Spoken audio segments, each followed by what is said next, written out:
আমি গোটেই দিনটো এনাৰ্জেটিক আৰু পজিটিভ হ'বলৈ কি কৰিব লাগে কাৰণ আমি ৰাতিপুৱা শুই উঠাৰ সময়খিনি আৰু ৰাতি শুবলৈ যোৱাৰ আগৰ সময়খিনি আমাৰ কাৰণে বহুত ইম্পৰ্টেণ্ট হয় কিয়নো আমি শুই উঠি যিটো এনাৰ্জি ফিল কৰোঁ গোটেই দিনটো আমাৰ সেই এনাৰ্জিটোৱে কাম কৰি থাকে ৰাতিপুৱা শুই উঠাৰ সময়খিনি আৰু ৰাতি শুবলৈ যোৱাৰ আগৰ সময়খিনি আমি যদি কেইটামান অভ্যাস বনাই লওঁ তেনেহ'লে আমাৰ সাবকনচিয়াছ মাইণ্ডটো হিল হয় ৰাতিপুৱা শুই উঠি আমি প্ৰথম ভূমি স্পৰ্শ কৰি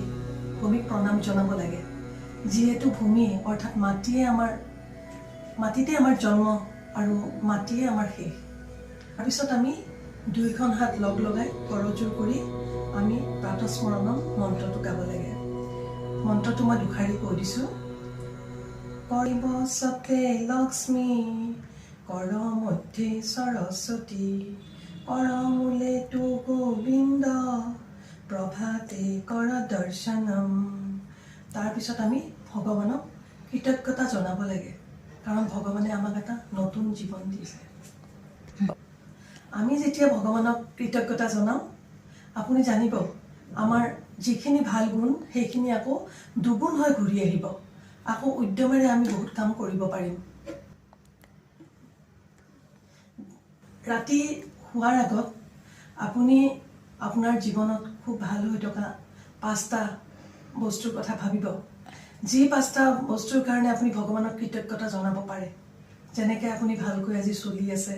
ভালকৈ ভগৱানে খোৱা পিন্ধা দিছে এনেকুৱা ধৰণৰ 5টা খুব ভাল কথা চিন্তা কৰিব আৰু সেই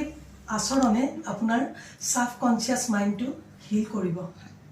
এনেদৰে আপোনাৰ সুন্দৰ টোপনি আহিব তাৰোপৰি ৰাতি শোৱাৰ আগত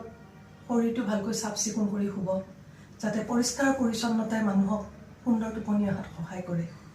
আৰু কেতিয়াবা যদি আপোনাৰ টোপনি নাহে মোবাইলটো চোৱাতকৈ আপুনি ভাল কিতাপ পত্ৰ পঢ়ক কাৰণ কিতাপে মানুহক জীৱনটো পুনৰ ঘূৰি অনাত বহুত সহায় কৰে মাইণ্ডটো বহুত হিল কৰে